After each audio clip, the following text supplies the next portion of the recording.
Welcome back to On the Backs of Movies. I'm your host, Piscean Lord, the movie dude, and this is episode 3. So, you know how we do it. Coffee, you want to pick a movie for me at random? At random? At random. Okay, random. Here. Uh-oh, we going for VHS, y'all. Okay, hold on. So, I don't know, like, the extent of my viewership. I might have some kids that don't know exactly what this is. This is called a VHS. This is a video cassette tape. And yes, I still have a VCR to play it. It wouldn't have make any sense to have a bunch of VHS if I didn't. Yeah, this is what you would call analog to the max. Super analog. Man, memories. Okay, so enough of that. This is Rush Hour, starring Jackie Chan and Chris Tucker. Very popular movie. I don't know if anybody hasn't seen this. I can do nothing but highly recommend it. 9 out of 10. 9 out of 10, man. Rush Hour 1. Rush Hour 1, 9 out of 10.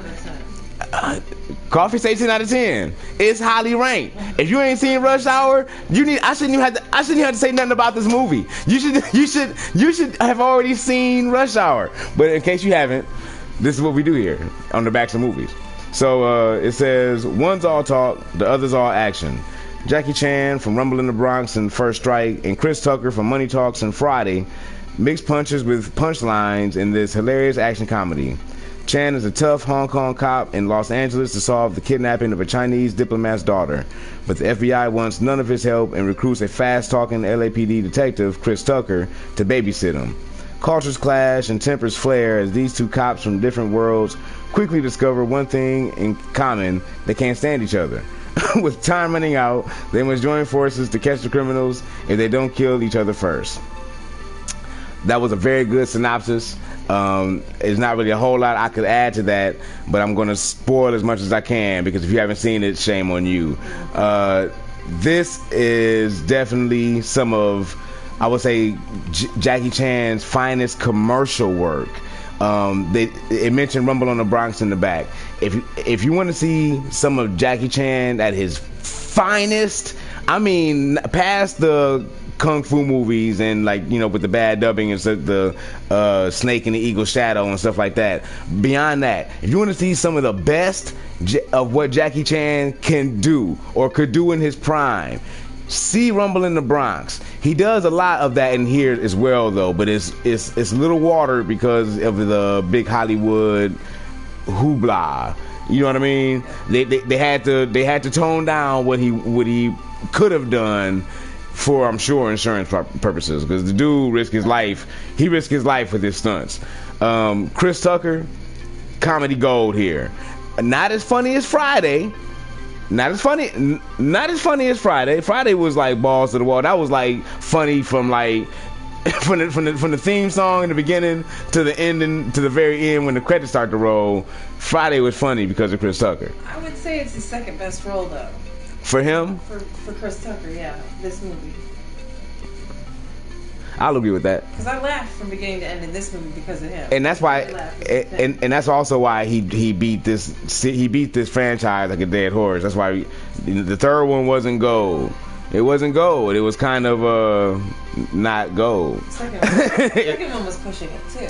Second one was still pretty good, okay. But the third one was copper. But anyway, so Rush Hour. Like I said, Jackie Chan is they don't call him a cop. He's not his title is something different. An inspector. He's a Chinese inspector who was like best friends with this Chinese consulate.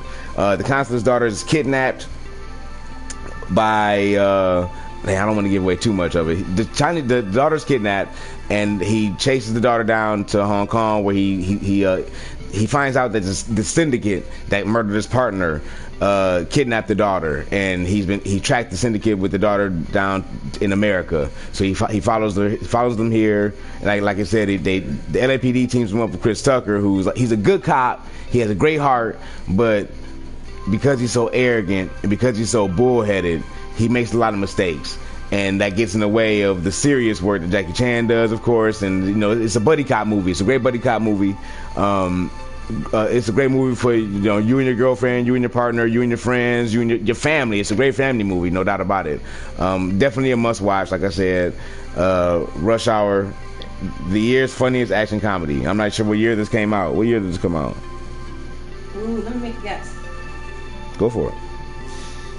I haven't found it yet. Oh, I see it now. Good year. Good. It's an all right year. 2002? This movie came out in 98, 99. Dang, it's 98, 99. I guess this movie's kind of ancient to some of the viewers out there that might be watching the review. It's kind of an ancient movie, but it's definitely worth a watch. It's really fun, it's really funny, and it's really good. So this is Rush Hour, and I hope you get a chance to see it. Like I said, I can do nothing but sing its praises. It did everything it's supposed to do, plus some, and that's really all I got for it. All right, that's it. Check in tomorrow with me. We're gonna do another movie at random, and I hope it might be a VHS, it might be a DVD, but whatever it is, I hope you enjoy the review, and I hope you get a chance to see the movie as well. I'm your host, Piscean Lord, the movie dude. Coffee, you wanna say goodbye? Everybody have a good night. We'll see you tomorrow.